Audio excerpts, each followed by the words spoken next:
Are here, they can come up. Morning, Your Honor. Or afternoon. Excuse me. All right, Mr. Lodice. Hello, Ms. Antar. All right, Marshall, I've got some witnesses. Would you ask them to come in, please? All right, you both may have a seat.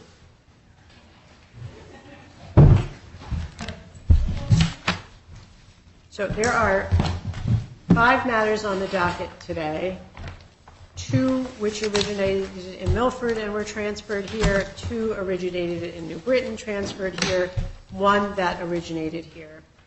Today's court date was originally set as an additional date to receive some independent evidence from family relations and other witnesses regarding a concern Ms. Antar raised on the last court date.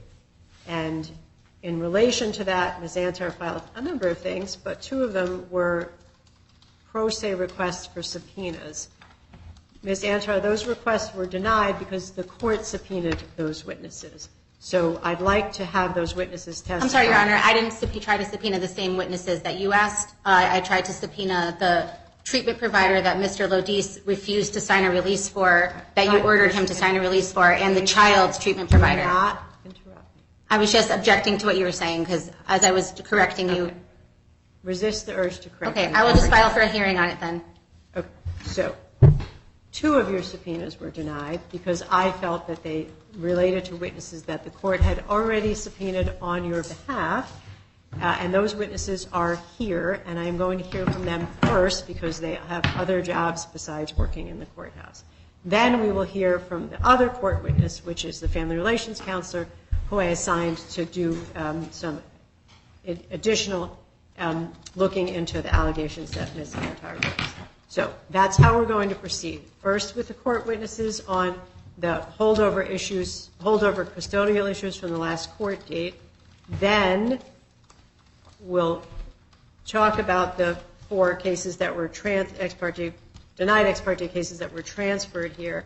And then before you leave today, there are outstanding financial motions filed by Ms. Antar that need to be resolved, as well as the financial issue between the 2 of you of child support now that the child is living primarily with the father. So those have to get scheduled, and they will get scheduled. We'll talk about that probably at the end of the day. So that's how we're going to proceed. I think we should probably proceed first with the detective from the New Britain Police Department, if I have that person present. Okay.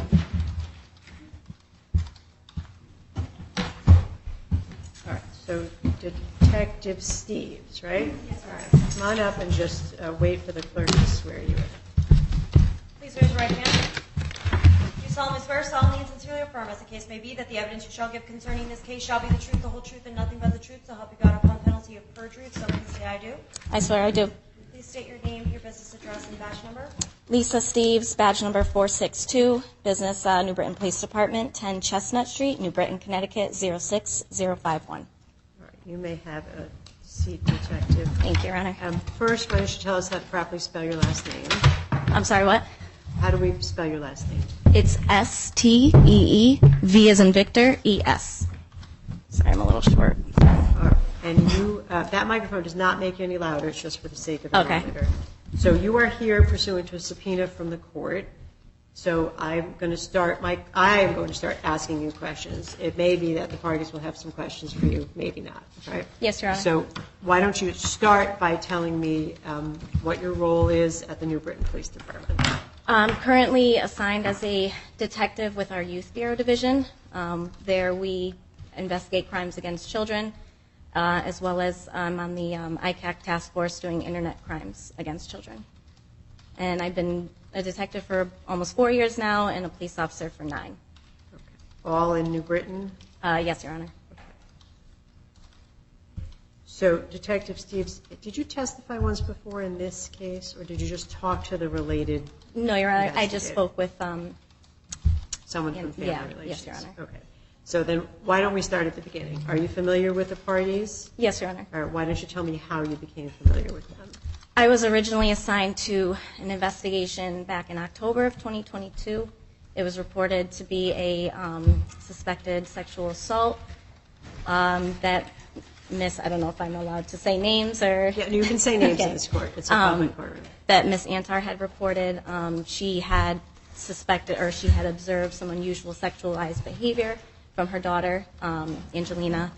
So I was assigned to that investigation. At the time, we had her scheduled to do a forensic interview at Yale, the CAC. And Angelina at that time, she was very young, so it was hard for her to pay attention during the interview. So she didn't make a disclosure of any kind of abuse.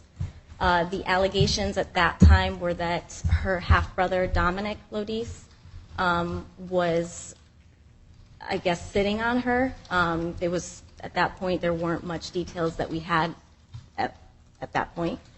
So on February 3rd, I was assigned to another investigation. All right, hold on. Who initiated the October 2022 investigation? Miss Antar. Right, and how did that end?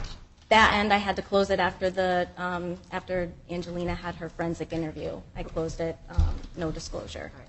Was Ms. Antar cooperative in that investigation? Yes. And was Mr. Lodice cooperative in that investigation? In that investigation, I didn't have any contact with Mr. Lodice. And now there was another investigation, another allegation in February of? February 3rd of this year. Of 23, okay. And how was that initiated? That was initiated, Ms. Antar had contacted the police department stating the same allegations. She had observed her daughter humping her stuffed animals and rubbing them on her vagina and saying, "This is what Dom does to me." She had taken several recordings of Angelina doing this, and in the recording she's asking Angelina, "What is that you're doing?" And she says, "This is what Dom does to me." These are video or audio? Video. And you saw them? Yes, Your Honor. And the Honor. mother's, Ms. Antar is taking the Yes, Your Honor. recording? Okay, go ahead. So I watched the videos. We decided to do another forensic interview for Angelina. We set that up again at the same Children's Advocacy Center. Angelina had her interview. You could tell it was very different this time around. She's very smart, great memory, proper self-awareness of her body parts. And again, in this interview, she made no disclosure of being touched in any of her intimate areas. So we didn't have any disclosure at that time. I didn't close the investigation. I said that I would, continue investigating since this was now a second complaint. So I informed Ms. Antar I would be speaking with Matthew, Mr. Lodice, and attempt to do an interview with Dominic Lodice as well, his son. All right, and did any of that happen? Yes, Your Honor. And how did that investigation end? That investigation ended. Again, I had to close it. One, there was still no disclosure from the victim. Two, when I spoke with Dominic Lodice, he denied any inappropriate touching. And then on top of that, when Matthew came in for an interview with me, he had provided me with security footage in his home from the day that there was a specific date and time frame that Ms. Antar had reported the alleged sexual assault. So he showed me camera footage from throughout his home that Dominic and Angelina were never once alone together. And to just kind of make sure that those, you never know, sometimes the camera footage, date and time stamps may be off or inaccurate, he was able to corroborate the accuracy of them with GPS location on his phone that he provided to me. So I didn't have a crime scene, as we would call it. So I unfortunately had to close that one out as well. Were there any additional complaints made to your department? This time around, there was a new one. This came in, Ms. Antar had reported that, I guess, Angelina had gone to the doctor and her stomach hurt. She suspected it might be a urinary tract infection. While there, I guess Angelina had made disclosures, again, of possible sexual abuse, so they had her do a sexual assault evidence collection kit. The child? Yes, Your Honor. Where did that happen? That happened at Connecticut Children's Medical Center in Hartford. But the child is in the mother's care in Orange and the father's care in New Britain. Do you know how they wound up in Hartford? That, unfortunately, I don't know. Okay. Sorry. No, you finished what you were saying. So as of right now, that investigation is still open because we haven't received the results yet from the sexual assault evidence collection kit. In the meantime, it's kind of, we're at a standstill with that. I like to make sure that, everything is done and talk to everyone involved and things like that before I officially close an investigation. Is that the only thing standing in your way of closing this investigation? Yes, Your Honor. So you've had some interactions with both parents through this process, right? Yes, Your Honor. So could you characterize your interactions with the father? He's been very cooperative. Anytime I call, ask him questions, he's made time to come in and meet with me, answers those questions. With juvenile law, Dominic, he was the suspect and he was too young to waive his own rights and speak to me. So Matthew and Dominic's mother, they both, I had to have their permission to interview him, which they both agreed to, and that was fine. So my interactions with Mr. Lodice have been normal, that they would be with usually all my investigations. All right. And what have your interactions been with Ms. Antar?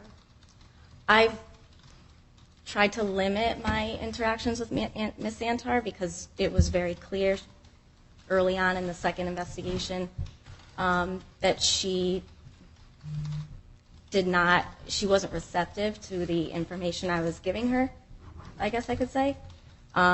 She did become very hostile towards me and wound up, wanting to speak to supervisors. She sent very lengthy emails, which I did not, unfortunately, have time to get through them. They were so lengthy because of the fact that she started, she copied on these emails the captain of every division in our PD, our retired chief, our chief, another lady from the Rape Crisis Center. So I decided, let my supervisors handle this. I like to limit contact because anything between us has been, I don't really get a word in. I can never really say my side. And so one day, I think our last conversation, I was forced to hang up on her because she refused to let me off the phone. And I had to leave at 11 that day because I was sick. And that's mostly, and then I recently, my captain informed me that a complaint was filed against me. So I don't have any contact with her from here on out. When is that conversation that you felt you had to hang up on her? When was that? That was on March 13th. All right. And when you say that she wasn't receptive to the information that you were trying to give her, what information were you trying to give her that she wasn't receptive to? I was trying to inform her why at this time I have no probable cause. And I was simply saying, this was at that point, I still had to have an interview with Matthew, which his interview happened to be scheduled for that following day. And then I offered to even call her back, but she wanted to talk now and refused to let me get off the phone. So it was mostly that, she was kind of demanding a meeting with the prosecutor or the state's attorney's office. And I was telling her, I can't just do that. I need, I don't have any probable cause yet for an arrest. And it was just, I just could not really get a word in. It was to the point I actually made it a point to make sure all my conversations with Ms. Antar were recorded on my body cam, just in the event because there were kind of some things that were now being falsified about things that I said that I didn't say. So I made sure that everything was recorded. So we sometimes have this experience in family court where people make criminal complaints to get some kind of advantage in the family court process. And that's always a concern that the family court has that could be happening. Do you have any indication that that might be happening here? I don't feel comfortable saying yes or no to that question. I apologize, just because with sexual assault victims, I take my cases very seriously. And I'm not in a position to be like, this did happen, this didn't happen, because at the end of the day, I don't fully know. So the way I'm trying to perceive it or handle it is that, God forbid, something did happen in the future or has. I don't want to say, I don't know if you know what I'm trying to say. I don't want to, be like, oh, this is the reason why she was reporting it. I don't know Miss Antar well enough to say, she's vindictive or spiteful or doing this for certain reasons. My only interest was Angelina and making sure she was safe. It does appear that certain circumstances, because I go off of facts and circumstances, it does seem unusual to me, certain things that have happened, the way I've been spoken to, the way DCF and all the other disciplinary teams that are involved. And just a lot of, you know what I mean? I don't like to say that this definitely is being reported just out of spite or because of custody issues. What other investigatory teams were there? So what we do with these investigations, we'll do, because this was such a unique case, we had to, before we decided to do a third forensic interview, we have what's called an MDT. That team includes the forensic interviewer, the advocacy center for the kids, the state's attorney's office, myself, any clinicians, any doctors, anyone, DCF, anyone that has Angelina's, safety at their interest. So when we had a meeting, that was everyone that was included. So is there anything else about this situation? So I have a custody dispute. That's what's happening here. Is there anything else that you want to make sure that I know about your work with the family? Not that I can think of off the top of my head. I can't think of anything right now. I feel that your court pretty much has a lot of, the valid or most important information. As far as I've tried to limit my contact with Miss Antar just because of her hostility. So I can't think of anything else. Okay. All right. So I think that this is information that we've mostly received from Family Relations before, but so I don't have any more questions for this witness, and I'm going to be mindful of her time. Your Honor, I have some questions for the witness. All right. Well, what are those questions about, Ms. Antar? They're about what she just testified. So I'd like to. Can you narrow it down for me? Yes. Okay. So narrow down the questions for me. Right. So I'm going to start. What are the subjects that you want to ask her about? Okay. So I just wanted to start by saying, why didn't you bring up the third police interview that we had at the New Britain Police? You stated that the last time we spoke was on March 13th. Is that correct? Ms. Antar, you're talking to me for a minute. Yes. So. Would you like me to go through each question one by one, or why can't I just have my right? I have the right to cross-examine this witness. I'm ready to ask her questions. Ms. Antar. Yes. Simmer down. Okay. Just like to Yes, ask her questions. My experience with you is that you will keep this witness here for 2 hours. Nope. I just have a few questions. Okay. It's going to take maybe 5 minutes. You can set a timer if you'd like. I'm going to take you up on that. And it's my legal right, even if it's more than 5 minutes, I have the right to cross-examine the witness. So if I ask for more time, I should be given that ability. But I could start. If I have 5 minutes, I'd like to start. Okay. So, Ms. Antar, yes. listen to me. Yes, you can ask this witness some relevant questions for this proceeding. And yes, I will certainly give you 5 minutes. But if the questions aren't relevant, then I probably am going to limit your right to ask her any more questions. And then They're all relevant. Listen to me. And then I'm going to say, what are the subject matters? And I'll question her. Okay. All right. So Okay, thank you. You can start, and we can see how it goes. Sure. Okay, good afternoon. How are you? Good, how are you? Doing well, thank you. So I'm sorry, can you please state again for the record your rank and credentials? Detective. Okay. And so for the record, can you just state also, do you have any credentials in mental health or anything of that nature? I've had training with mental health, and especially being in the Youth Bureau and dealing with sexual assault victims, we learn a lot about trauma and things like that, how they're affected. So can you please state the name of your medical degree or any mental health certification that you have? So this would be an excellent example of a question that's not relevant. She just reported a bunch of facts. Okay, we can move on to lack of a medical degree is question. not going to be helpful. We can go to the next question. That's fine. I just was saying, you said you reported that you had a concern for my mental health and stated that I was unstable. Is that correct? No, that's not correct. So you did not tell Anna Maria Baranowski from Family Relations from this court that you reported a concern for my mental health? I'm sorry, you mean today that I said that, or to Ever. who? Have you ever stated to Family Relations, and specifically Anna Maria Baranowski, that you reported a concern for my mental health? Yes or no? I don't recall the conversation, but I have no doubt that I did say that. So yes, you did. Like I said, I don't recall our exact conversation, but I'm sure I did. I have no doubt that I did. Okay. And so why did you wait 15 days to bring the DNA sample to the Connecticut State Lab when the law says that it must go to the lab in 10 days or less? I don't do the lab runs. I'm sorry? I'm not the evidence officer. I don't do the lab runs.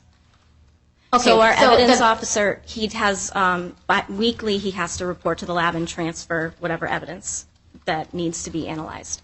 So I do the paperwork, I submit it to him, and then it gets transferred whenever his next appointment is with the lab. So who brought it to the lab, you or him? The evidence officer. Okay, and is that Officer Reyes? Yes. Okay, and so per the records of the state, it says on the tracking information that the person who dropped it off was Lisa Steves, and it states you dropped it off at 7:20 a.m. on June 7th. Was that just him? Ms. Antar, you can't testify from documents. You can't offer facts that aren't in evidence. I'm not offering any. Stop. I'm asking her a question. It's an inappropriate question because none of those facts are in Okay, evidence. I was just saying, was it- And listen, that doesn't matter to this court or this proceeding so much as the October and the February and the May allegations and her interactions with you. That's fine. Okay, so but getting back to this, you testified today that in the October 22 investigation, you stated that I initiated that. Is that correct? Yes. And you also testified that I contacted the police in order to initiate that investigation? It was police or DCF? Did I say police or DCF? Or if you don't remember, it's okay. I don't think you did. I don't remember if I said police or DCF. Okay, so I had originally did call DCF, is that to your knowledge? Yes. And then is it correct that DCF then sent to New Britain Police the report automatically as a Yes. mandated reporter? And in February 2022, you stated that I reported it to the police. Is that also incorrect? It was either, I'm sorry, I don't. It was either police or DCF. I have my reports. I can review them to call it. Okay. And then as far as we discussed about the first forensic, which took place in October 2022, and you were there, correct? Yes. And did you ever speak to Angelina at all on that day? No. And have you ever met Angelina? No. So you've never seen or met my child? I've seen her, but I've made it a point not to be introduced to her. Okay. And so during the first forensic, that took place at the Yale Child Advocacy Center, is that correct? Yes. And the woman who conducted the forensic interview, her name was Priscilla Westberg, LCSW. Is that correct? I remember the first name, Priscilla. You said Priscilla. Okay. And so did anybody else, I know you mentioned before, you said there was a team, and you mentioned the person from Rape Crisis Center and the other individuals, but is it correct that the only person who was in the room with Angelina during the interview was Priscilla in October? Yes. And just to clarify for the record, is it true that you, as well as the DCF worker at that time, observed through some type of two-way glass where Angelina couldn't see you, but you were able to both observe in real time? However, only the interviewer and Angelina were alone in that room. Yes. And was this interview recorded? Yes. And during this interview, is it true that when the woman Priscilla started it, she asked Angelina if she knew why she was here? Yes. And did Angelina say no? I don't remember. So according to Priscilla, she had stated that Angelina said no, and that's why. Objection, hearsay? Okay. So you can't ask the witness. Let me rephrase the question. Listen. You can't ask the witness a question about things that other people said. That's fine. I'm going to rephrase it. So I know that, after the interview, you came back in the room with me and everybody else, correct? Yes. And while it was happening, I was in a room with the Rape Crisis Center victim advocate and somebody else from the Yale Child Abuse Clinic, and I was not witnessing this interview like you and the DCF worker were, correct? Correct. Okay, and then after, you guys came in to debrief me and explain to me what occurred, right? Yes. Okay, and then so is it to the best of your recollection that per the conversation that we had in that room after the interview, that you guys explained to me that, Angelina said she didn't know why she was there, and that's the reason why they then brought out some type of drawings which showed a age-appropriate figure of a human body for a child? I'm sorry. Do you remember if they brought out drawings showing Yes, the body? yes. Okay.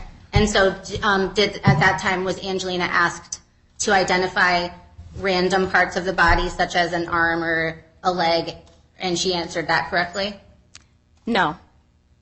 That was part of the reason why they had to end the interview. Because her attention span, they didn't even get that far. So it was hard to really hold her attention to actually have a successful forensic, which is understandable. She was so young. Right. So you don't. Hold on. Let's just be clear. Angelina's born in 2019, right? Yes. So this happened. The interview you're talking about right now happened in 2022. Yes, Your Honor. So she was 3. Yes, Your Honor.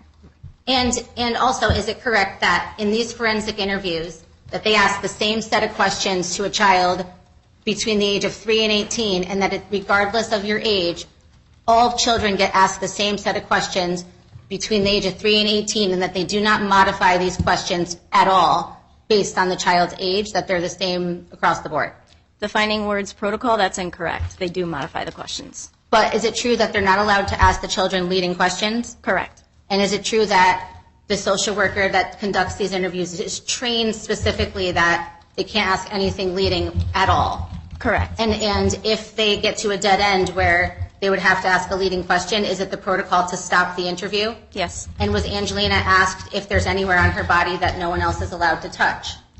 They have to identify the parts to have her be known what parts are what to her, what she calls certain parts if she's aware.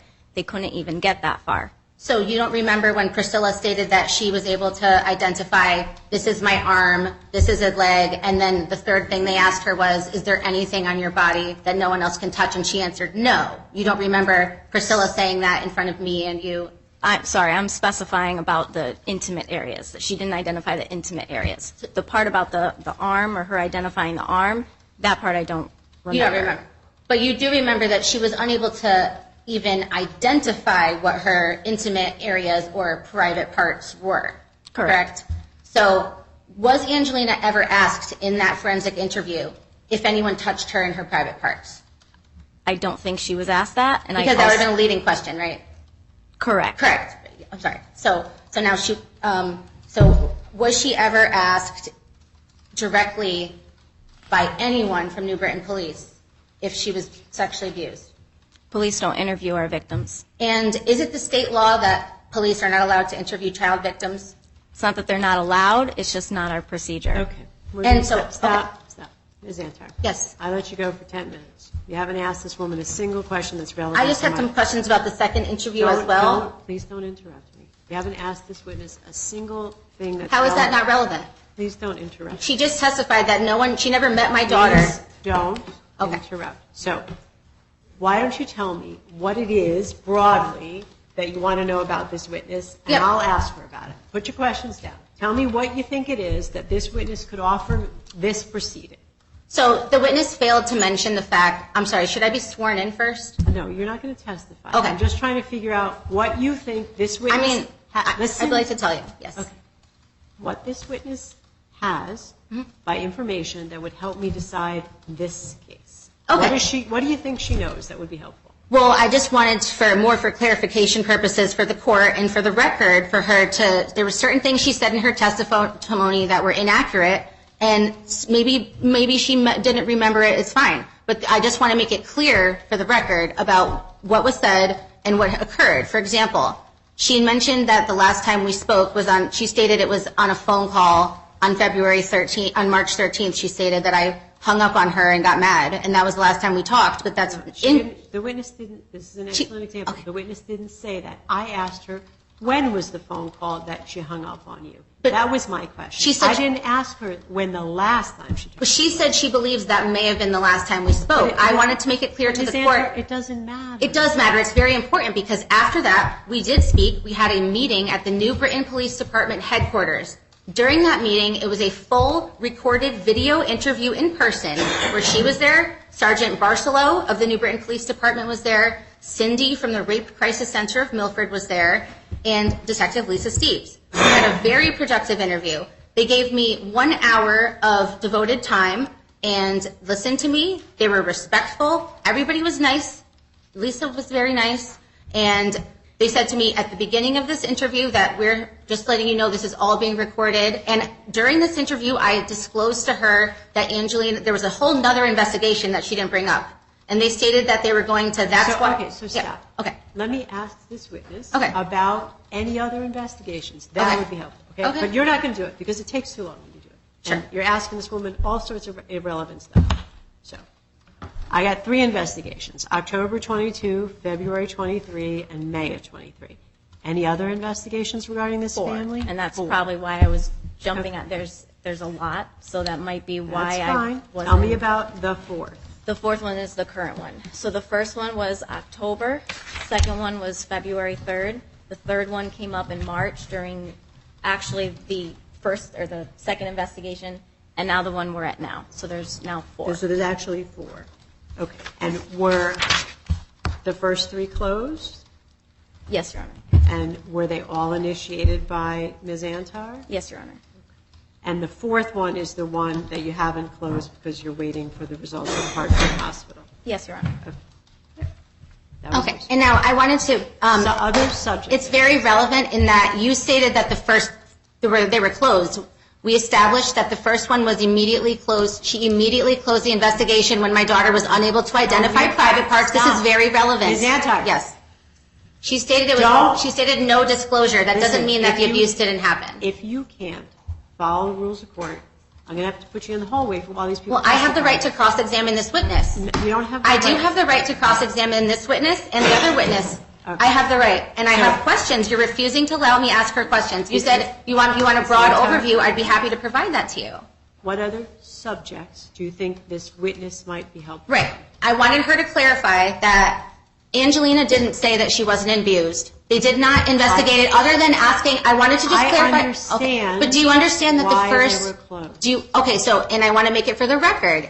Do you understand? You have made an excellent record on that point. Do you understand for the record that, and is it on the record now that the first investigation was the only thing that we did to, the only thing we did to investigate that was ask my daughter one question, which she answered wrong. Okay. Any other subjects for this witness? Yes, the second forensic. What is the second forensic? You're not going to ask me any more questions about that. It's not helpful. We never asked any about the second forensic yet. You're not going to allow me to ask her about the second forensic? No, I'm not. There was a disclosure made during that. That's very important and relevant, and you're not going to allow me to ask her a question about that. I'm not. Why is that? Do you have any other subject areas? Absolutely. The fact that she didn't bring up the fact that at Yale Child Advocacy Center they said they recommend no unsupervised contact with Dominic, and they noted that. Why aren't you letting me ask her about that? Because it's hearsay. It's not hearsay. It's in the record. It's on the e-filed case exhibits. Okay. If you look in the e-filed case exhibit, I'll tell you the number. It's not hearsay. I'm about to let this witness go unless you tell me some subject area that we haven't covered. We haven't covered the March 3rd forensic interview yet, and I'd like to ask her about that. All right. Well, I asked her if they were all closed, and she said yes. I'm not talking about the police investigation. I'm talking about the forensic interview, which was scheduled by DCF, that took place on March 3rd, 2023 at the Yale Child Abuse Clinic that was conducted by Leah Smith. That's what I'm talking about. You did not allow me to ask her about that. Listen, this witness works for the police department, so she was present for this interview. She observed it. It's very relevant. She testified about this. She testified incorrectly. Okay. It's not funny. It's really not funny.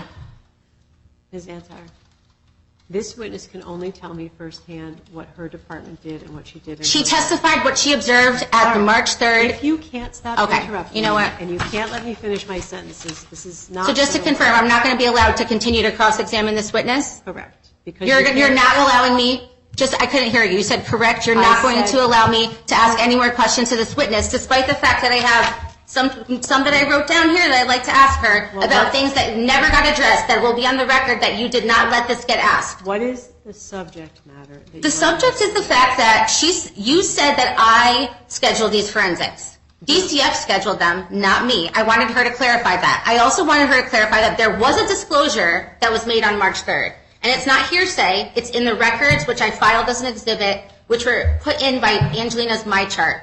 And she stated in there that Dominic sits on her, that she has her sit on him, and that they straddled each other. Ms. Antar, okay, you don't want to hear it because you're trying to silence me again. No, it's just Then why won't you let me speak?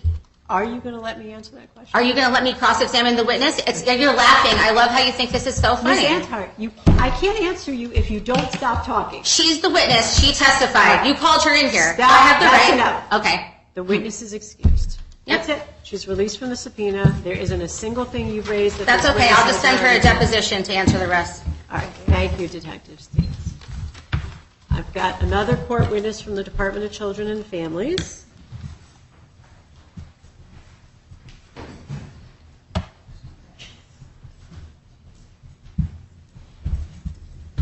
Okay. Just remain standing for a moment while the clerk swears you in, please. Raise your right hand. Do you solemnly swear, solemnly and sincerely affirm, as the case may be, that the evidence you shall give concerning this case shall be the truth, the whole truth, and nothing but the truth, so help you God upon penalty of perjury? So please say I do. I do. Please state your name, your business address, and the spelling of your last name, please. Lorraine Plummer. Last name is Plummer. I'm a DCF social worker in the Milford office, 38 Wellington Road, Milford, Connecticut. All right. Thank you, Ms. Plummer. You can have a seat. That microphone doesn't make you any louder. It's just for the sake of the monitor, so you're going to mostly talk to me. So you are here pursuant to subpoena by the court, and I appreciate your coming. Tell me what your role is at DCF and how long you've had that role. I have been at DCF for 8 years, however, and I've been a social worker for that time. I started in the investigative unit in December of 2022. Okay. And you have some familiarity with this family? Yes. Could you tell me about that? I was assigned the Antar case in February of 2023 with allegations of possible sexual abuse regarding Angelina. Right. So that's the allegations regarding her older stepbrother? Correct. Okay. So could you tell me how they came to your attention, like how the case came to you? Absolutely. So we received, the department received a referral from Ms. Antar on approximately February 3rd with concerns of Angelina's older stepbrother touching her inappropriately or having some type of sexual contact. And so it was assigned to me initially.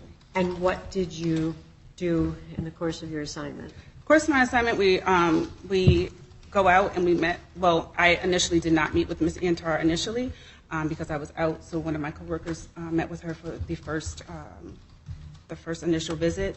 However, subsequent to that, I submitted a 737, which is when a client comes in with possible sexual abuse, we will submit that to the Yale Child Abuse Clinic, notify the police department, and a forensic interview is scheduled. So, did you meet with anybody in the family? I did, yes. Who did you meet with? I met with Ms. Antar subsequent to the first initial, as well as Angelina, and I met with Mr. Lodice. And where did you meet Angelina? I met with her at her home. At her mom's house? I saw her at her home, yes. Okay.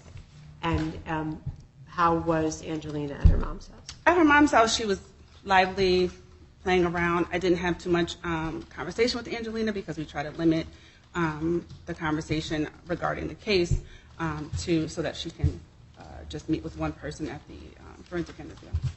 Did Ms. Antar cooperate in your work? Yes. And did Mr. Lodice cooperate in your work? Yes. Right. And did you talk to anybody else? You talked to mom, dad, and child, right? Yes. Anybody else? Just Detective Steves and the other providers that were involved. And what happened with this February 3rd, 2023 referral? It was subsequently closed due to a non-disclosure of any sexual abuse and collaboration with Detective Steve's investigation as well. And we closed the case. How would you characterize your interactions with Ms. Antar? Ms. Antar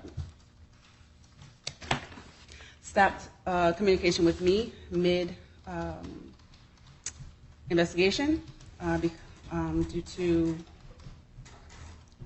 she didn't like the way I handled the case. And so a lot of her communication happened with either my supervisor or my program director or area director. Do you know what it is that Ms. Antar didn't like? I believe it was the second, it was after the second referral that came in where it was alleged that Mr. Lodice abducted Angelina from daycare, and she was not in agreement with DCF not removing or not allowing Mr. Lodice to see her anymore. Okay. And can you characterize for me your interactions with Mr. Lodice? Communicated very well. There was no issues with communication or visits.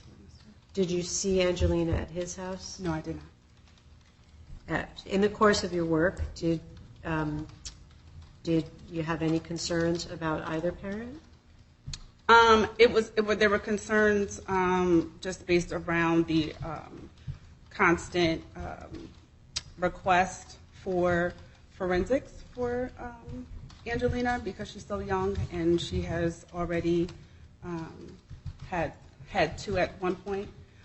At that point, and Ms. Antar was requesting another, and there was concern around Angelina having to do repeated forensics just with the same. They're conducted the same throughout the state, so it wouldn't be anything different. So it was Ms. Antar asking for additional or repeated forensic evaluations of the child? After the one that I was involved in, yes. Okay. Did you know about the one in October of 2022? Yes. And these forensic interviews, did any of these forensic interviews include physical examination of the child? I'm not sure about the first one. The second one, I believe Ms. Antar agreed to a physical, but I can't recall completely. And when you say that was a concern, what does that mean? Like, how does that translate into a concern for the department? The department doesn't. The forensics are very intense, and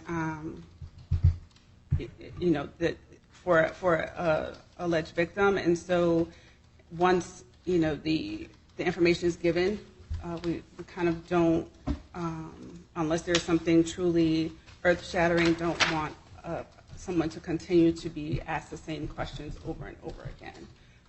And it kind of, if there's no new reasoning, and you're going to get the same information, there's no sense in putting a child through that again. But Ms. Antar was asking you to do that? Yes. And this incident about the daycare, or the alleged abduction, this is the father retrieving the child from the daycare? Yes. And Ms. Antar made what requests of your department? She wanted Mr. Lodice not to have contact with Angelina or to be able to be allowed to pick her up. And DCF did not have the we couldn't deny him of that. It was his day to have him based on the court, based on his days, and there was no court order saying that he could not have her, nor was there any concern. At that point, we had already had the forensics, so there was no concern of Mr. Lodice's care. So I was asking you if the department had any concerns about either parent.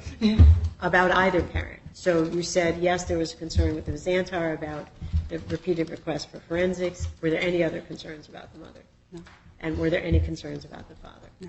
Right. So the child did go back with the father, and the department did not intervene. No. And are there any open cases that you know of? Not that I know of, no. Okay. Is your work with the family done? Yes. And is there anything else that you think I should know in relation to this custody dispute about your work with the family? No. Okay. All right. Okay. You know, I'll start with Mr. Lodice first. Do you have any questions for the DCF worker? No, I'm all set. All right. Ms. Antar, do you have any questions for Ms. Plummer? I do, and I'd like to be able to ask her questions without you holding my hand and treating me like a child, because I'm perfectly capable of asking her the just a few questions I have for her. Well, how many questions are there? Am I limited when I'm cross-examining a witness to how many questions I can ask? Possibly. Okay. Well, I'd like to just start, like, in the sake of time, to just ask her what she was saying. Hello, Ms. Plummer. How are you? I'm well, and you? Doing well, thank you. I just wanted to just ask, so you mentioned that I was asking for constant forensic interviews. Wasn't it DCF that scheduled the first 2 interviews? Because isn't it your protocol that you guys automatically schedule it? Yes. Okay, so just to be clear, I didn't ask to schedule the first 2. DCF did both times. Yes. And then, were you aware of what Detective Steves testified about, how there was a 3rd police investigation that was initiated after that date when I contacted you? Were you listening when Detective Steves testified that earlier? A 3rd investigation. So I know that you were not present, but were you aware of the recorded in-person interview where I was with Detective Steves and her sergeant and Cindy? And were you told about after that there had been allegations that Angelina stated that she was sexually abused by Dominic on March 11th while left alone with him? Did you get told that? I believe Detective Steves and I had a conversation about that. Okay, and do you remember that they had scheduled, do you remember that Lisa Steves stated that we were going to be scheduling a 3rd forensic at Klingberg because of the fact that she stated that maybe they would allow Angelina to bring her stuffed animal since Yale had such a strict policy about nothing being allowed to go in there, and that it had been scheduled for the 21st? That's not a question. Like, what are you asking this person? Let's get like 6 things in it. What are you asking her? Did you remember that the forensic interview was scheduled for March 21st after this new police investigation was open, and that Lisa Steves scheduled that after our in-person meeting? I don't recall that. So was DCF contacted by Lisa Steves or anybody from the New Britain Police Department after that 2nd week of March when we met and it was Cindy was there? Okay. You got to ask. You got to. Was DCF contacted after we had the meeting where Cindy was present? Yes. And do you remember that the forensic was scheduled and booked for March 21st for Angelina at Klingberg? I don't remember the date, but I do remember a conversation around a possible forensic being scheduled, yes. Okay, and did you know that, were you aware that the 3rd investigation, it was never reported directly to DCF, correct? Correct. And that was only reported through a verbal communication from myself to the detective and her sergeant in person at headquarters in New Britain. Yes. And so it wasn't me who was constantly asking for forensics. It was DCF that scheduled the first 2 and Detective Steves who scheduled the 3rd, correct? You did ask for another one during the 2nd interview after we debriefed in the room. But do you remember, you weren't present at the meeting in which I disclosed that the child made a new disclosure and that they were opening up a new investigation in after that March 11th incident, and that was why she brought up security footage. That's why she said that she attempted that. You do recall? That's not a question. Yes, but you requested it to be at Klingberg. and not at the New Haven office where the other two have been. Okay, hold on. So mom requested it happen at a particular place? Yes, And so who told you that I requested that? that was a conversation Detective Steves and A conversation with who? Detective Steves? So your testimony is that Detective Sees said that I requested Klingberg. Yes, I'm sorry. Okay. Well, and then the other thing I wanted to ask you is that you stated that there was no recommendation. Matthew stated previously that you, or is it true that you told Matthew there was no recommendations after the second forensic Recommendations for who? in terms of for our daughter? No, there were recommendations. And which recommendations did you relay to Matthew that were recommended by the child abuse clinic in Yale after that second forensic where you were present? The child abuse clinic, like from the same thing from the first one. She was already involved with the child abuse clinic. So. I'm sorry, I couldn't hear you. Just a follow up with the child abuse clinic. So no, I'm saying you were present at the March 3rd forensic interview at the child abuse clinic, correct? Yes. And I was also there, correct? Obviously. And so do you recall if the individual, Leah Smith, who did the interview, had any recommendations for afterwards for Angelina, as far as, for example, that she put no unsupervised contact with Dominic during the investigation? Do you recall that? No, I don't recall that. Okay, and do you recall that she stated that she recommended that Angelina continue in Yale Child Study Center for therapy? Yes. And did you recommend also that DCF felt that Angelina should continue with Yale Child Study Center? Yes. And did you state to Family Relations that you had major concerns for my mental health? No. So it's your testimony that you did not tell this court that you had major concerns for my mental health but no concerns for the father? Major concerns? No. Okay, and so did you also state to Family Relations that you quote, wanted us both to engage in mental health treatment services, both mom and dad engage in mental health treatment? No, that wasn't part of my recommendations. So did you make any recommendations relative to either mine or dad's mental health or any mental health other than Angelina? In my report, yes. For you to continue with your therapy with your counselor. And for us to both be participating in Angelina's therapy at Yale Child Study? Yes. Okay. And then I also wanted to say, you stated that these forensics are intense for the children. Mm-hmm. Do you feel that the questions that were asked of Angelina in the second interview that you observed were intense, or how would you describe the interview itself that Angelina did? I think the interview was thorough and appropriate. And did you witness that Angelina stated during that interview that Dominic sits on her and has her sit on him? Yes. And she stated that when they asked to demonstrate what he does, she straddled the floor. Is that correct? Yes. And so she did make those disclosures as documented in my chart. But you are saying you don't remember that Leah Smith. You have to pick which question you want. Okay, so is it your testimony that you don't remember if Leah Smith had recommended no unsupervised contact with Dominic? No, I don't. Not to your recollection. I don't remember that, no. But you didn't. Did you ever see the my chart or the follow up from any of that? No. Okay, and then let me see what else. And as far as with, you said that you guys.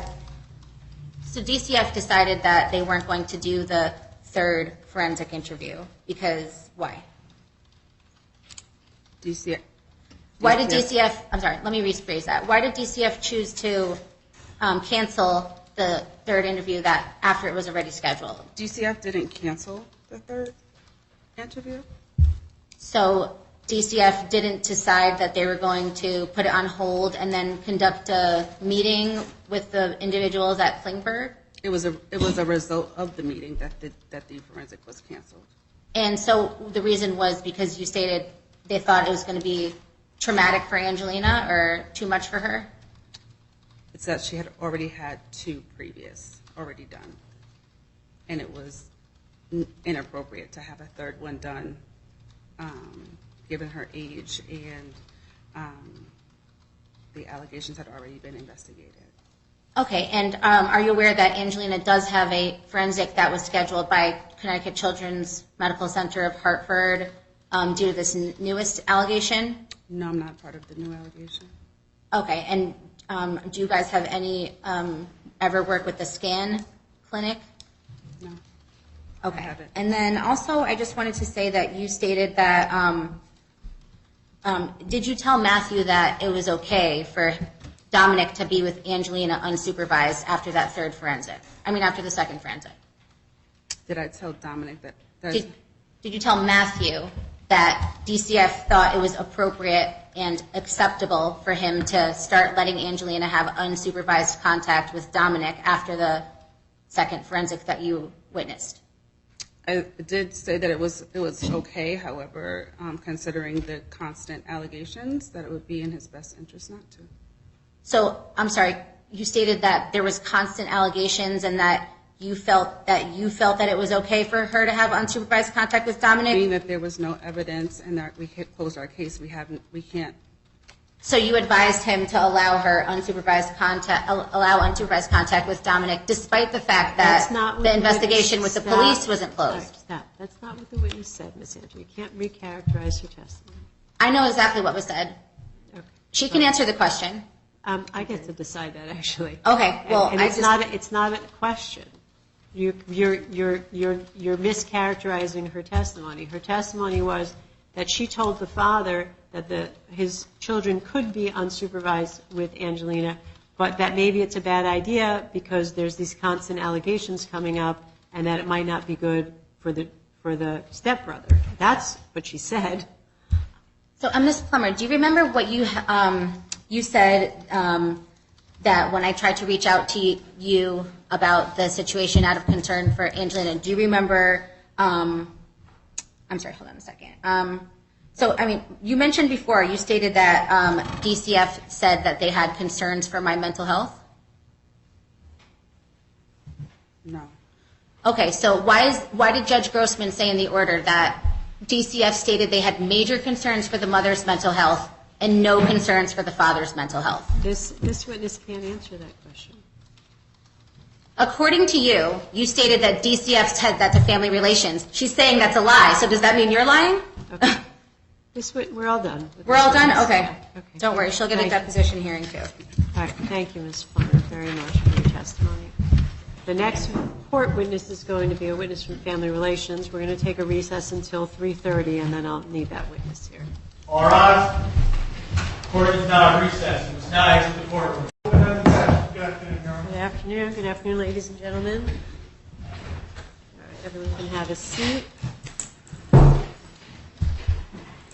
We're back on the record on the Antar and Lodice matters, and the next witness, the next person we're going to hear from is the Family Relations Counselor assigned to do some general case management on behalf of the court. So I think we're ready for that witness, or that person. So she doesn't need to be sworn in because she's just reading a report. So we'll just take your name for the record. Anna Maria Baranowski. All right, Ms. Baranowski, you can have a seat. You work for Family Relations, and I asked Family Relations to do some general case management based on disclosure that the mother made at the end of our last hearing. So why don't you tell us for the record what that was, and then you can read us your report. What my tasks were, Your Honor? Yep. Okay. So I have on May 31st, 2023, the court ordered a general case management as follows. Family Relations will report to the court regarding the mother's statement that additional complaints of sexual abuse were initiated by her. In May of 2023, Family Relations will attempt to speak with any person or provider familiar with this new complaint, to include DCF, any police departments, and any medical providers, including Hartford Hospital. Therefore, each parent signed releases for the following: Bright Horizons, Preferred Pediatrics, Yale Child Study Center, Griffin Hospital, Connecticut Children's Medical Center, and the Department of Children and Families. A release of information was not needed for the New Brighton Police Department. So, to be clear, you've provided general case management on this case before, but all you're reciting for the court today is May 2023 to now. Correct. Okay, go ahead. A release of information and record request was mailed to Bright Horizons on June 8th, 2023. On June 8th, 2023, Family Services left a voicemail message for Director Paula Boyles. At the writing of this report, Family Services has not received information from Bright Horizons. A release of information and record request was mailed and faxed to Preferred Pediatrics on June 8th, 2023. Family Services spoke with nurse Kelly Daly of Preferred Pediatrics on June 9th, 2023. On June 2nd, 2023 at 11 a.m., Ms. Antar made an appointment for Angelina for June 9th, 2023 at 4:30 p.m. The appointment was scheduled as a standard sick visit to discuss things going on with Angelina. On June 9th, 2023, the pediatric office was contacted by Ms. Antar via telephone, whom indicated that Mr. Lodice is refusing to take Angelina to her scheduled appointment later that day. Shortly thereafter, Mr. Lodice contacted the pediatric office via telephone, indicating that custody change, he has sole custody, and indicated that he would not be bringing Angelina to her scheduled appointment later that day. The pediatric office requested that Mr. Lodice provide them with written documentation of the custody change for their records. As their records stand, the parents share custody. Angelina was last at the pediatric office for a recheck visit on October 25th, 2022, following a visit at Yale. Prior to that, Angelina's last physical was August 2nd, 2022. Records were received from Preferred Pediatrics via fax on June 8th, 2023. According to Angelina's chart notes, Ms. Antar contacted Preferred Pediatrics on May 23rd, 2023. It was noted that Ms. Antar believed that Angelina was being sexually assaulted by her half-brother. She explained the history of Angelina reporting pain down there and again reported that same pain on that date. It is noted that lawyers advised Ms. Antar to make an appointment with the pediatrician. It was told to Ms. Antar that at the appointment, providers can discuss what is going on. However, Angelina cannot be in the room. Thus, a family or friend member has to come with her. Ms. Antar stated she will call for a same-day sick visit to start documenting. It is noted that Ms. Antar was planning to go to the emergency room that day. A release of information and record request was mailed to Yale Child Study Center and emailed to Jessica Mayo on June 8th, 2023. Family Services spoke with Jessica Mayo from Yale Child Study Center via telephone on June 8th, 2023. She reports that Angelina was referred by Ms. Antar in the spring of 2022. Ms. Antar disclosed concerns that Angelina expressed signs of anxiety. At that time, Angelina was placed on an outpatient wait list. In November of 2022... Hold on, I missed the date there. Sure. Let's back up. When is it that the initial call? Spring of 2022. Thank you. At that time, Angelina was placed on an outpatient wait list. In November of 2022, a separate referral came in for Angelina from a Yale New Haven Health social worker following an evaluation at the Yale New Haven Health Child Abuse Clinic because Angelina was being evaluated for possible sexual abuse. During the forensic interview, Angelina did not make any disclosures of sexual abuse. However, the evaluators noted a concern for Angelina regarding separation anxiety and the stress of joint custody. Thus, Angelina was referred to Yale Child Study Center. Coincidentally, Angelina was just about to be coming off the wait list from the spring of 2022. Ms. Antar took part in Angelina's initial evaluation on January 23, 2023. A separate intake was conducted with Mr. Lodice on February 13, 2023. The intent of meeting with Mr. Lodice was to get informed consent for Angelina's participation in treatment and to get Mr. Lodice's perspective on how things were going. At that time, Mr. Lodice was unsure about his consent. A follow-up call was made to Mr. Lodice and a subsequent email was sent on February 21, 2023 to Mr. Lodice from Ms. Mayo with no response. Ms. Mayo's email indicated that Mr. Lodice should reply if he does not consent to Angelina participating in services. Ultimately, due to Mr. Lodice's lack of response, Ms. Mayo continued providing services for Angelina. Angelina has participated in the following individual sessions: March 17th, 2023, April 20th, 2023, April 27th, 2023, May 1st, 2023, and May 19th, 2023. An appointment was scheduled for Angelina on June 1st, 2023. However, it was subsequently canceled by Mr. Lodice due to transportation issues. Mr. Lodice has expressed an openness to continue Angelina in treatment. However, there was no appointment scheduled for her at that time. Ms. Mayo reports that she became aware of the most recent sexual assault allegation on May 24th, 2024. She was contacted and notified of the allegation by Ms. Antar via email. Ms. Mayo followed up with a phone call. However, she was not able to connect with Ms. Antar before Ms. Mayo was out of the office as previously scheduled. Upon returning to work, Ms. Mayo was advised that custody of Angelina was changed. During her sessions with Angelina, Ms. Mayo notes that Angelina has not made any disclosures of sexual abuse. Any information Ms. Mayo knows regarding sexual abuse allegations have been brought to her attention by Ms. Antar.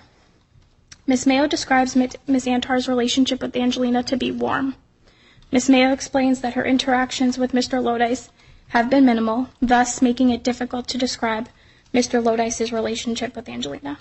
Ms. Mayo notes that, given Angelina's age, a sense of Angelina not seeing Ms. Antar would be hard for Angelina.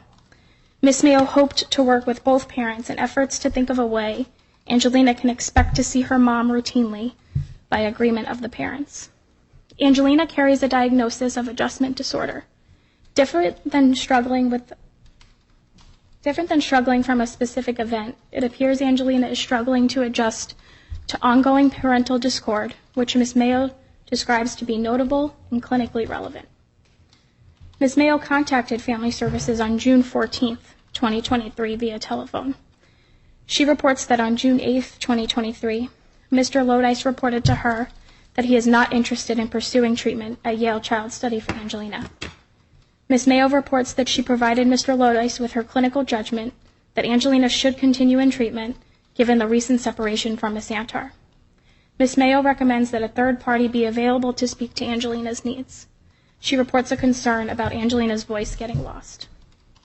A release of information and record request was mailed to Griffin Hospital Records Division on June 8, 2023.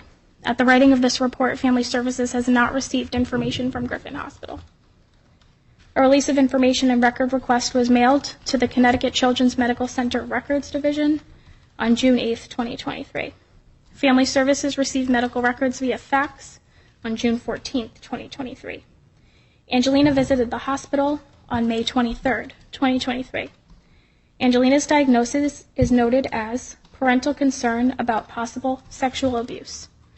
The emergency department's discharge notes state Angelina Lodice discharged to home/self-care. It is noted in the history that Angelina has had a forensic interview through Yale New Haven for previous sexual assault disclosures.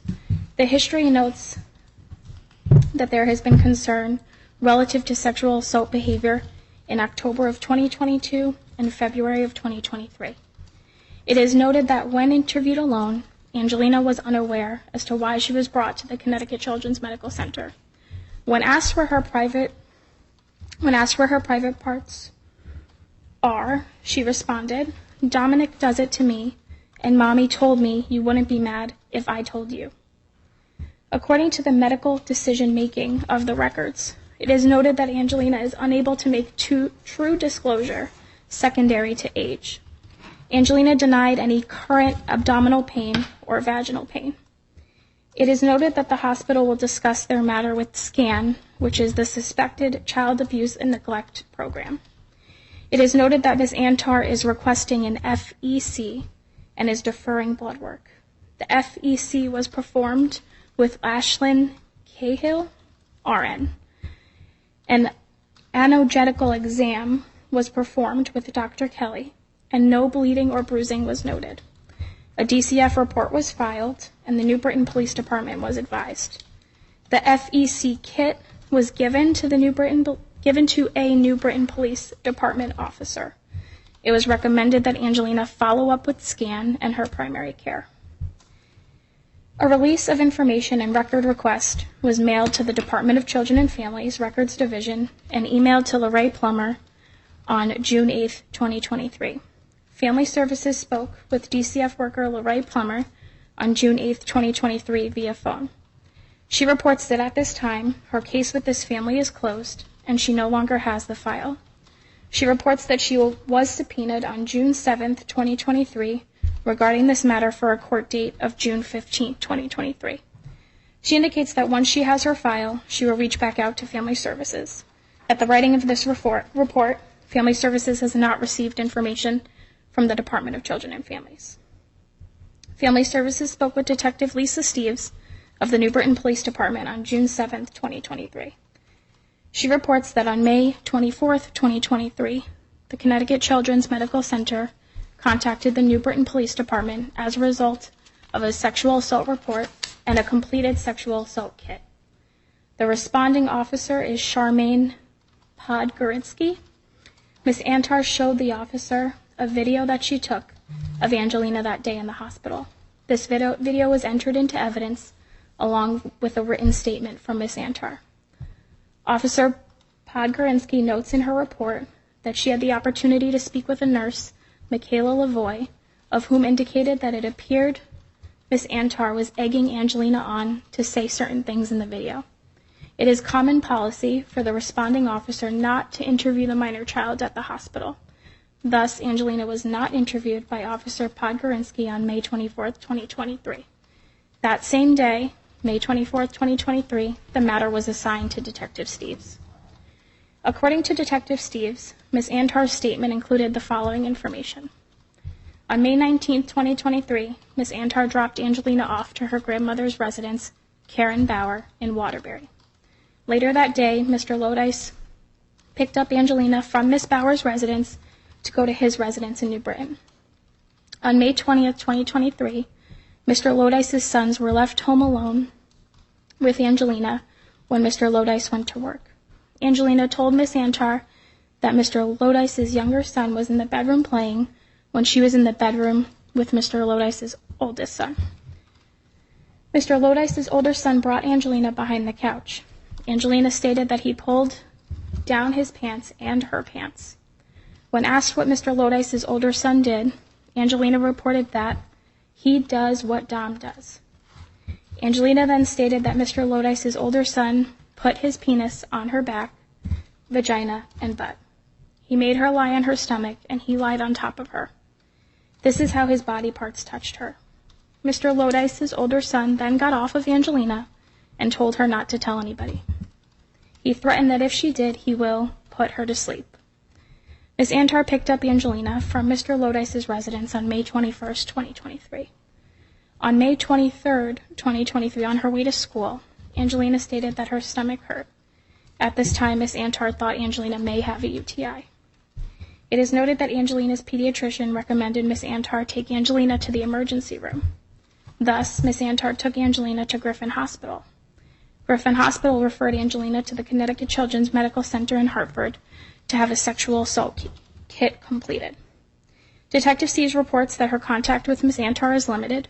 If any interaction is needed with Ms. Antar, Detective Steves' supervisor typically handles it. On June 3, 2023, around 10:30 a.m., Mr. Lodice participated in an interview with Detective Steves.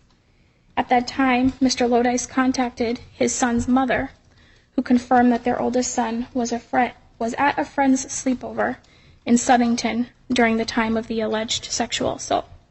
Mr. Lodice provided text messages to Detective Steves related to that claim. Detective Steves reports that at this time, there is no probable cause for an arrest. Upon conversations with the multidisciplinary team, Angelina will not be scheduled for a third forensic interview at this time unless the sexual assault kit comes back with concerning results. According to Detective Steves, the kit could take up to 60 days to be returned. Typically, she gets them back from the lab within 1.5 months. Sexual assault kits are submitted to the lab once per week. Angelina's kit was brought to the lab on June 6, 2023. And that concludes my report. Okay. Well, thank you for your report. You're excused. Thank you.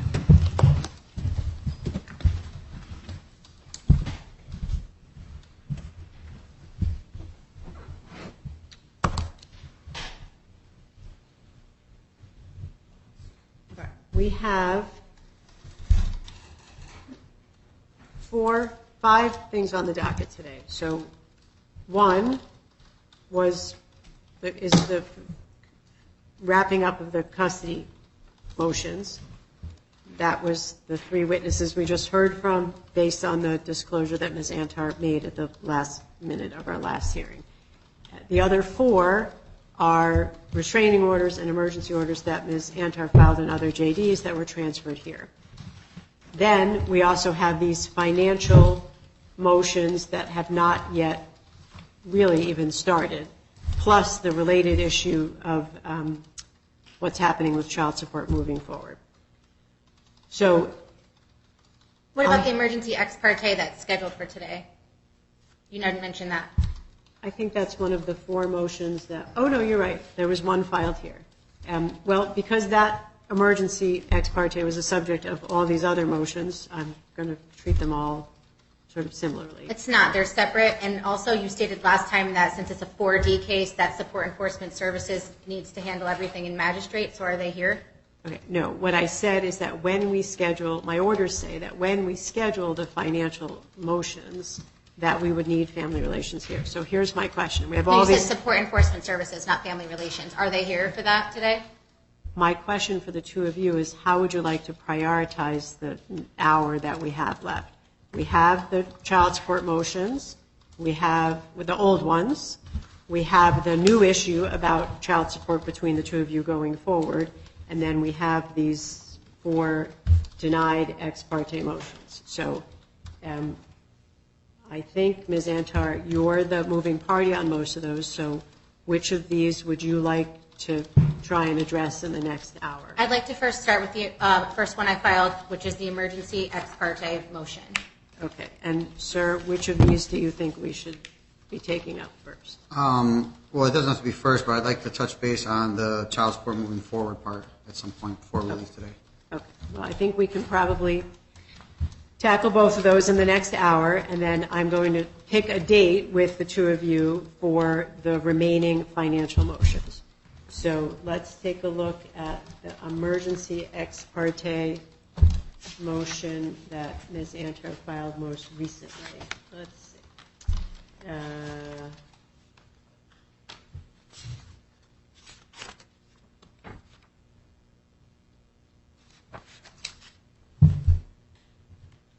Is that May 26th? Is that something you filed May 26th, Ms. Antar? Yes, and I'd like to speak about this motion. Okay, well, hold on. Let me take a look at that motion.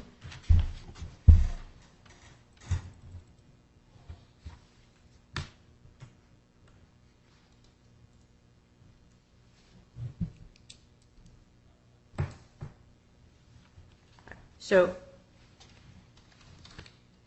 Ms. Antar, this motion is the same allegation that I have been listening to throughout this case. So I'm not inclined to treat it any differently than anything else I've already heard. This allegation doesn't raise anything new. I'm sorry, but this motion is 9 pages long. I'm not sure how you read the whole thing in the 2 seconds you just took to look at it, but my major concern is that you're not allowing me due process. My major concern is you keep trying to step on my federal and state and constitutional rights. Now, I filed this motion. I'm the moving party, and I'd like to address it. I'd like to be heard. Okay. So I'd like to start by saying that I'd like to be sworn in because you keep referencing things that are said when I'm not sworn in. So I want to be clear that if I'm going to be addressing this motion properly, I'd like to be able to be heard. And I'm highly concerned because there's new things. The fact that Mr. Lodice just got evicted from his apartment. He doesn't even have a stable place to live, and he has no vehicle. Okay. So, Ms. Antar, you filed this motion on May 26th. Yes. So, you're right. It is 9 pages, and I've had plenty of time since May 26th to read it. Now, when I say that it does not raise anything new, I am saying that the same things that are in this that you allege in this document are the same things that I've been listening to That's incorrect. I'm going to object to that because the things in this motion have never before been heard in any courtroom proceeding before, and I have every transcript to show that. And none of these things have ever been addressed in this courtroom, and I would like to address them today. I'm not going to continue to let my rights be violated. I'm looking out for the best interest of the child. The best interest of the child. We heard Family Relations state how concerned her provider is. In my motion, I also bring up how Ms. Westberg, who did the last forensic, states she recommends Angelina continue in Yale Child Study Center. Mr. Lodice took her from school. He took her out. I've only seen my daughter for 10 hours in the last 3 weeks because Mr. Lodice is isolating her. And instead of letting me speak about that, do you think that's in the best interest? You just heard her psychiatrist who has a PhD. I don't think you are a psychologist, are you? Ms. Antar. Having a bachelor's in psychology doesn't make you a mental health provider. Ms. Antar, you are going to have to be a little more respectful in this court process. You are also, under the Code of Judicial Conduct, supposed to be respectful to litigants and respect the fact that you shouldn't be scheduling 10 different motions for the same hearing. I know you laughing because you think it's so funny. I know it's so funny to you because watching the fact that you're taking my daughter away, putting her with somebody who moved into his mom's basement. In the last 3 weeks, let's talk about best interest of the child. They should have a stable home. I've had the same single-family residence for 7 years. He just moved back into mom's basement. Okay. And that doesn't concern you that he has no stable home. She's living in a basement with a recovering alcoholic. And Mr. Lodice got evicted between the last 3 weeks. And Angelina has been crying, begging to go to therapy, begging to see me. This is not in the best interest of the child. It's not. If you can't, stop interrupting. I want to know when I'll be able to speak. When will I be allowed my due process? Let me know when I can speak. Well, you've done a lot of talking. Let me know when it's my turn to speak. Okay, I will let you know when it's your turn. I think in light of the fact that this motion number 262, which I've had plenty of time to review, addresses the same allegations. So you're not going to let me address my motion? You scheduled this for a hearing. You put it here that there's a hearing for today at 2 o'clock. I'm here at 2 o'clock to speak about it. Are you denying me the right to argue this motion? Are you going to deny me the right to argue this motion? I think we're going to move on. So you're denying, just making it clear for the record. I'm making it clear for the record. I showed up here at 2 o'clock like it says right here. It says this application will have a hearing. I'm here to speak about it, and you are not even letting me say anything. You're not going to swear me in, and you're just going to tell me that you read it and that you're going to deny it without a hearing? Is that what you're saying? Okay. Because I'm ready to speak about it, and none of these things have been represented in prior hearings, none of them. Okay. And what you're doing is actually criminal, what you're doing. I think we're going to move on since you can't really. Why? Because you don't want to hear. You won't let me argue this motion. Right. To the financial issues. So I'm not arguing anything. This is a 4D case, and without child support enforcement, I'm not talking about finances. My daughter is in danger. These emergency orders need to come up. And you know what? Mr. Lodice is unfit. He refused to comply with your orders to sign releases for his mental health providers. Why did you not hold him in contempt? Stop interrupting. Because she's being quiet and let her talk. Well, we have an hour together. Now we have less than that. If you can't stop interrupting, we're not going to get a lot done. Do either one of you have financial affidavits with you? I do, Your Honor. Okay. Ms. Antar, do you have a financial affidavit with you? No, I don't. Okay. Well, you're going to need to file one. How much time do you think it's going to take you? Why do I need to file one if this is a magistrate matter? We have a contempt hearing for magistrate on August 2nd. I was told by support enforcement this morning that anything to do with support enforcement and child support must be in magistrate court, must be because it's a 4D case. And in each of our prior hearings with you, you verified this, including the last one. You said, quote, I need support enforcement here because it's a 4D case. And again, support enforcement already gave us a court date, and they stated that on that day, anything to do with financial, which is on a separate docket from this, will be handled. So I don't understand why you're trying to force these things to be heard here when the jurisdiction is magistrate. The jurisdiction also, the state law says it has to be in the jurisdiction. Stop it. You filed these motions. What motions? Which motions did I file? Ms. Antar, if you cannot stop I filed this motion. I'd like to argue it. You say I didn't prove it, but you're not giving me a chance. You filed with Attorney Cretella, and before Attorney Cretella, you filed a bunch of financial motions. Which ones? Listen, Can you list them for me? Stop talking and listen for a second. You filed a number of financial motions. That's incorrect. We didn't get the opportunity to hear them because we were trying to take care of the custody matters. So I told you that we would try and hear those today. And I did tell you that we were going to need support enforcement here because they need to tell us. You said today you would say if I could see my daughter back. Are you going to let me see my daughter? That I've only You been... want to let her talk? Let her finish. All right, Just- She's mine. No. No? I'll handle it. I'll let you know if I need help. Ms. Antar, listen to me. They're your motions. You told me you wanted a hearing, and I'm sorry, I'm having a hard time understanding you, and I'd like it if you could please be respectful enough to clarify which motions you're referring to. Do you have my court orders? Which motions are you referring to? I issued a lengthy decision that said that the only financial motions that were left were listed at the end of that motion, and we would try and do them with support enforcement only because... So are we gonna- Stop! Only because support enforcement knows what the arrearage is, and we need them for that purpose. So, if you don't want to have those motions heard here, you can withdraw them. There's no motions that I'm aware of, so unless you can list the numbers of them, then I'm going to just assume that you're making this up. You also stated today we would hear this motion and the emergency motions and modify custody and visitation. He's withholding my daughter. He doesn't even have a stable place to live. How is that in the best interest of the child? He moved to Waterbury with his mother, and now he's back in his mom's house telling people he can't handle having full custody, and he doesn't know what to do. His car is on 3 wheels. You just heard the family relations say that they are highly concerned that my daughter is not in therapy. He withdrew her from the doctor. He withdrew her from therapy. He withdrew her from everything. My daughter's being isolated. This is abuse. Public Act number 21-78, Jennifer's Law, named after Jennifer Dulos, because her husband killed her. Because it was the same situation. Go look how many filings they have, over 700. You want to say mine was the highest one? Go look at this one. They changed the law because of her. Why aren't you complying with it? You forced me to come here today. You denied my request for remote testimony 4 times in a row and forced me to come in person to face the person, even though I'm protected. And you stated to the clerk's office that no one's allowed to sign that, even though the law states that they are.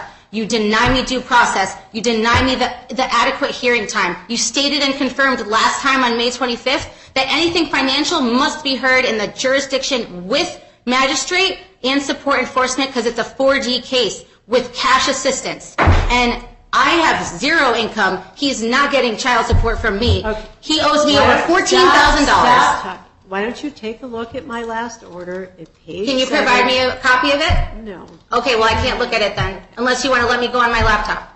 Absolutely. Okay, so you're telling me to look at something and you're not giving it to me and you're denying me the opportunity to look at it. Let me tell you what the motions are. The motions requiring additional evidence are related to financial issues. They're on page These are 7. motions scheduled for today? Because the clerk's office said that the only thing scheduled today was the ex parte and these TROs that you forcibly made judges from other jurisdictions bring here. What right do you have to hear TROs for people outside of your jurisdiction?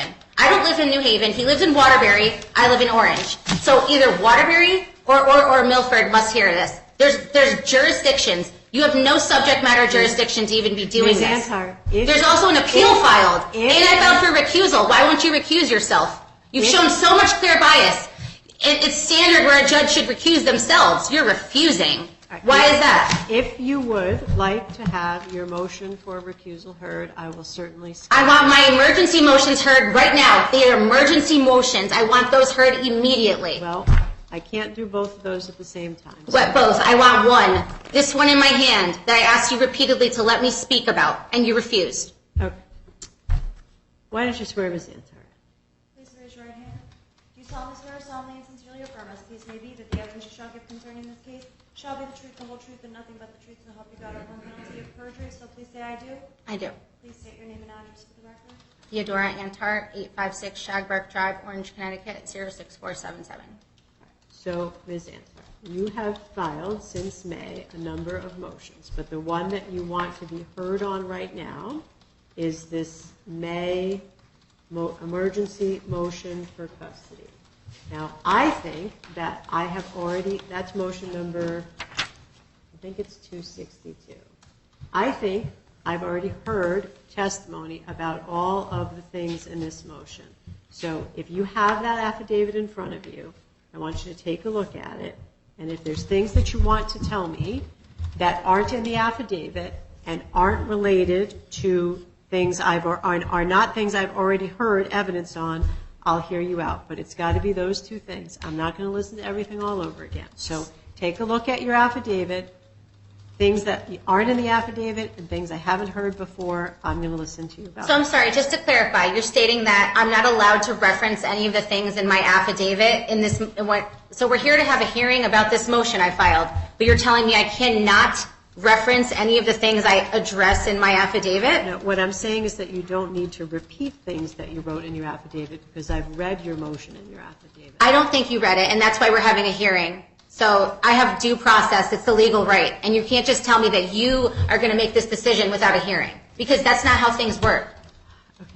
You wanted to offer some testimony about this? Yes. I just want to start by asking, why wasn't this scheduled within 2 weeks? It states that in accordance on here, when it's scheduled the order, you checked off this box, and it says that it should be hearing pursuant to General Statute 46B-56FC, which states it must be scheduled within 2 weeks. Why was it not scheduled within 2 weeks as an emergency motion? Is there anything you want to tell me about this? Yeah, absolutely. I'd like to say that I'm extremely concerned for my daughter. The state of Connecticut has the best interest of the child standard, and this is the thing that Connecticut will look at in determining custody, access, visitation. I've done nothing but be an excellent mother to my child. I've given her a stable home for her entire life. I'm participating in her therapy. Her therapist stated, and everyone heard for the record, that she says we have a warm relationship. She says that she's very concerned that the fact that Mr. Lodice immediately withdrew Angelina from therapy. She stated that my daughter has special needs, adjustment disorder, that my daughter's been struggling now being separated from me. In the last 21 days, I've only been able to see my daughter for 10 hours. This is Ms. Antar, you filed this motion in May, so I'm not going to listen You to just said if there's anything that there wasn't in the affidavit that I want to bring up, and now you're telling me I can't bring up stuff not in the affidavit? related to things that happened prior to when you filed it. If you're trying to testify about things that happened after you filed it, they're not relevant to this. I'm sorry, but you're letting him testify about things from 2019 and 2020. So why is it that he gets special treatment? He hasn't said a word. No, I'm talking about the last hearing when you listened to him bring up only incidents from 2020. Listen, you filed an emergency motion for custody saying that there was an immediate risk of physical harm and physical injury to your child. See, the fact that you said that shows you don't understand the law. It says physical or emotional harm, and the law changed in 2021 based on Public Act 21-78, which you ignore and you consistently ignore.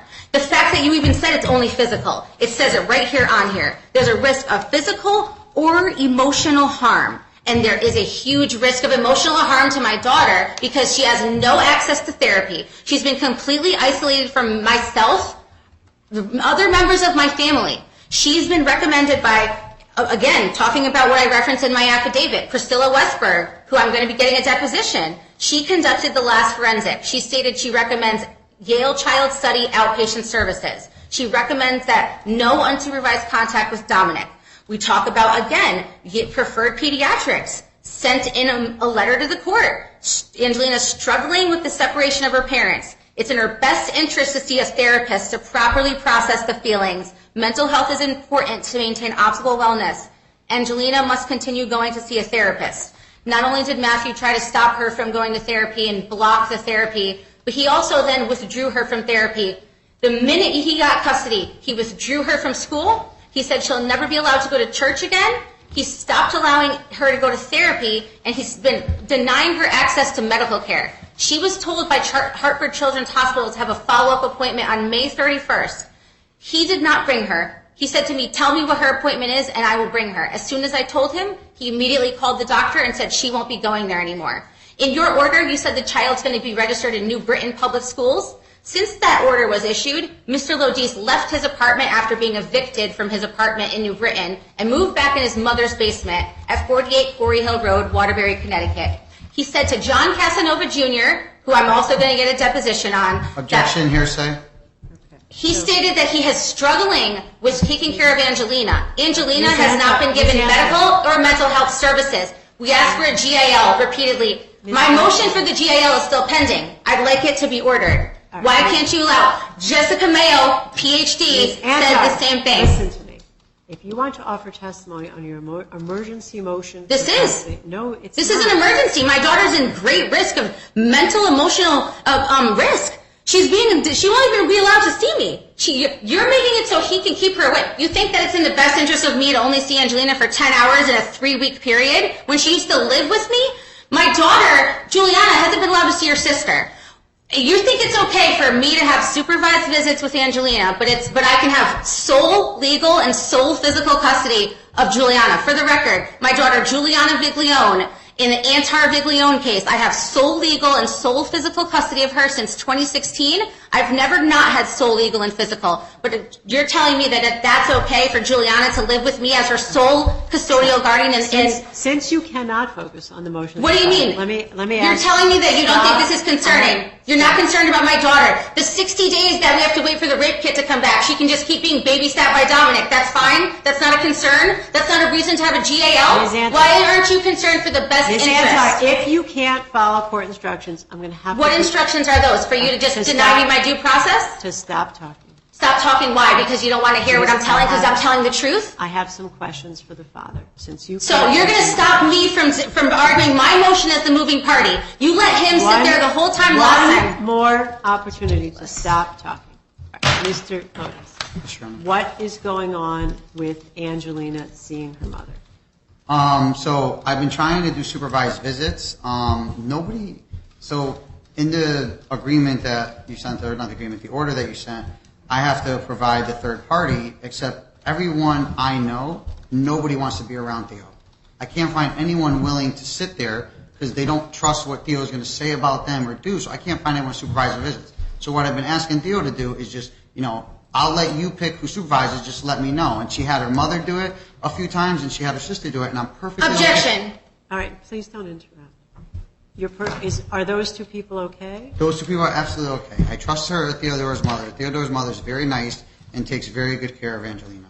And I also trust her sister, Irene, because her sister is the same way. She's very level-headed, very calm, and will follow the parameters of, that we set as far as visitation. Okay, so how often has that happened? It's happened 3 times in the past 3 weeks. Okay, and is that because you're not available, they're not available, mom's not available? A little bit of both. Objection. I'm asked every day repeatedly to see my daughter, and he denies it. When will I have a chance to speak? Miss Antar, you've been talking nonstop So for he hours. can just lie? This is my motion. Stop. Okay, so are you going to ask me about this? Or are you only going to take his word for it like you always do? Last time, if you interrupt, I have to hear from him about what's going on. If you can't stop interrupting, you're going to be in the hallway. Do not interrupt. I will tell you when I'm ready to hear from you. All right, so why has it been such a short period? She has asked, and every time she asks, I'll say, okay, who do you have available and what time do you want to pick her up? She never gives me an answer. And when she does respond, it's either really, really late at night. Like even just the other day, I let Angelina go out at 9 o'clock at night because I wanted her to see her mom. And she didn't respond to me till after 8 o'clock saying, my mother and I are coming together. So I let her go out at 9 o'clock, and she had her back by, I think it was like 10:30, almost 11 by the time she came back, which is very late for her. But, I mean, obviously I want her to see her mom. The other times is every time that, like, Theo says, I want to see her, I say, okay, who do you have available, and when do you want to see her, what times? And she never responds. And then she'll do the same thing the next day, and then she'll never respond. Do you think it would be possible to make a regular schedule with the grandmother or the aunt so that it's a little more predictable for Angelina? What do you mean possible? Like, would I find it? I'm okay with it, yeah, 100%. All right, so could you make arrangements with the grandmother or with the aunt directly for a regular schedule so that Angelina knows when she'll see her mom? I could try, but Theo tells them not to talk to me a lot of times. So, like, I'll try to talk, I'll message her mom, and her mom will be like, oh, I'm not allowed to talk to you according to Theo. Okay. So as long as I can communicate with them and set up the times, absolutely. All right, well, that may be a good idea. Would you please tell me how Angelina is doing? She's doing very well. Right. She seems to be, at first it was a little bit of an adjustment. I explained to her what was happening. I said, now we're going to be living with Daddy, and you're going to see Mommy sometimes. You're still going to see Mommy. It's just not going to be as much. You're just going to have a lot more time staying at Daddy's house. And she understood, and she gets it. And she repeats it to her, and, Theo doesn't say, I wish Theo would just be like, yeah, it's just going to be for a little while like that. But instead she's like, oh, no, Daddy's trying to keep you from me. He's not letting me see you and stuff like that, which I'm not doing. Okay. So I would like you to try and make a regular schedule. I think that would be more appropriate. Okay, absolutely. That is all I'm going to say about that. All right, you brought a financial affidavit with you today? I did. Okay. Marshall, could I have that, please? I just wanted to just say regarding to what he just said, if it's okay. No, let me just ask you a question. Yes. Before you go off on something else, let me just ask you a question. Yes. Would it be possible to set up for him to set up a regular schedule between your mom and your sister for you and Angelina? Would that be possible? Probably not, because you're requiring supervised visitation. And so if there wasn't the aspect of being supervised, it would be very easy to make a schedule. But the problem is that he says I don't answer. That's not true. He's the one who doesn't answer. And for example, he will say that I have to drive all the way to New Britain. Now he moved to Waterbury. But before he was saying, you have to get your supervisor, drive all the way to my house in New Britain, come pick her up, and then you can have her for 1 hour or 2 hours, and then you've got to come all the way back and bring her back to me in New Britain. He offers to do none of the driving. He states, I have to pick the supervisor. He has to approve of the supervisor. So he'll say, I don't approve of this person. And I'll say, okay, well, why don't we meet at a neutral place like the police parking lot so at least I can see her? And then he just doesn't respond. I've begged to see her repeatedly. Even I said today, can you bring her to my mother's house? There's court. My other daughter's at my mom's all day. She's crying every day, missing her sister. My mom is crying every day, misses her granddaughter. She's over once. You propose a schedule? I propose a schedule, which is that having supervised visitation makes no sense. Why do I need supervised visits? Okay. Why do I need supervised visits? That's not my question. No, I'm asking you, why do I need supervised visits? What in this could ever, why would it be, so you think it's in the best interest of my daughter for her to not see me because he uses that as a reason to keep her away. You give him, he controls who the supervisor is? Ms. Antar. So then why don't you appoint it? Then why can't you appoint it then? I issued my orders about it. So, okay, so you think that giving it to him And now you've told me that you would prefer a schedule. So I am saying, while you're here, if you propose one, I'll try and work it out. Okay, so then my mother asked for remote testimony and you denied her that. She could talk about being a supervisor. You're asking me to commit to a schedule that will involve other people. Yes. I can't, my sister's an eye doctor. She's very busy. She doesn't have time to take away from her career to go supervise visits for somebody who has sole custody of another child. And my mother has a disability with her knees. And she explained to Mr. Lodice, listen, please, can you bring the child to me at church? Can you bring the child to my house? I can't drive to New Britain. Mr. Lodice says he has no vehicle. So how can we arrange these with, you won't appoint a supervisor, there's no details. How can we do it if... I am asking you about a schedule. If you don't want to propose one, that's fine. I would propose the schedule to be that Angelina could be with me from Monday through Friday, like she was. Then she can... That is not what I'm asking you. You just asked me to propose a schedule, and I just did. I am not changing my prior court orders. You just asked me to propose a schedule, and I did. About the need for your supervision. So let me ask you, have my parental rights been permanently terminated, yes or no?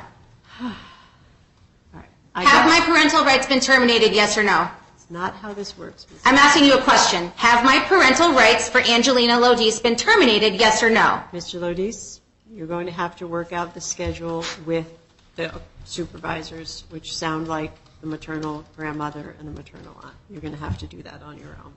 Ms. Antar, how long is it going to take you to file a financial affidavit with the court? I'm going to need to have counsel in order to do that. Okay. Well, the last time we were here, you told me that you thought you'd be hiring someone. So what's And I going on haven't. with So that? I'd like my file to be released to me because I have not been able to get counsel. I've spoken to maybe 40 different lawyers, and I could be happy to tell you the names of all the ones that I tried so far, and I've not been able to. Okay. So how soon do you think you can file a financial affidavit? Because these financial motions are yours. You wanted them heard. I'm trying to There's get them no financial scheduled. motions I want heard. I only want the custody motions heard in family court. You have a number of motions related to If you claims. could list them for me, I'd be happy to look at that. Remember, you filed all these motions saying that he owes you money? I don't remember. You don't remember that? Are you able to tell me in the file in front of you which motions they are that you're referring to? Because I thought you said last time that all financial stuff has to be in front of magistrate court because this is a 4D case. Under the 4D of the Social Security I'm Act. going to schedule a hearing for those motions. They're listed in the decision. They're your motions. If you don't want to have them heard, that's fine. They'll be denied on that date. I'll give you one more chance to take a look at the decision and look at the motions. I'm going to schedule them for a hearing. And if Is you that don't- going to be in this court or magistrate? And if you don't want to pursue them on that date, then they'll be denied. So will those be in magistrate court or in family They court? will be here because that's where you filed them. I didn't file those here. So will support enforcement services be there, or is that something that we would have to? Support enforcement will be present because I need their arrearage numbers. And are they present today? I don't think so. So, okay. And then, so you said today we would talk about modifying parental access. My daughter's been alienated from me. That's what I was trying to talk to you about. Okay, so then why do I need supervised visits then? Why can't you answer that? I issued my orders about that. Why? I understand you issued biased, harassing orders against me, but I'd like you to say on the record one reason why I should have supervised visits. If you can't give me one reason why I deserve to have supervised visits, and it's so hilarious because how can you say that there's no DCF involvement and I have sole legal and physical custody of another kid, and he already lost his apartment. He's not even living in New Britain anymore. He says, I told her, you're going to be at Daddy's house. Now she's at Mima's house, in Mima's basement.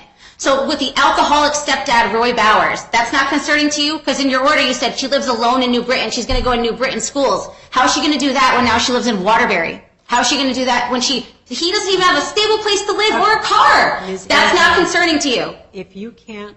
Okay, of course it's not concerning to you because you just want to just ignore that it's not in the best interest of the child. He moved to Waterbury. All right, enough. You've said it 4 times. And that doesn't mean anything to you? He can't have a stable home for her. I issued my orders about legal and physical custody. I said I would try today to make a regular schedule for you. You said modifying access today. So why can't we modify it where it's not supervised? You can't give me one reason why it should be supervised. Okay.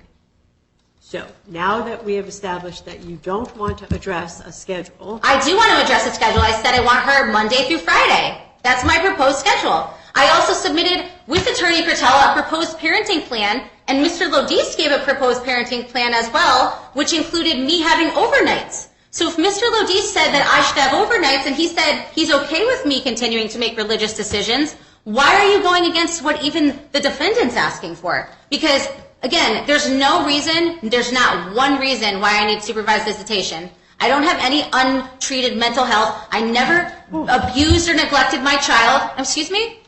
What was that? All right, Ms. Antar.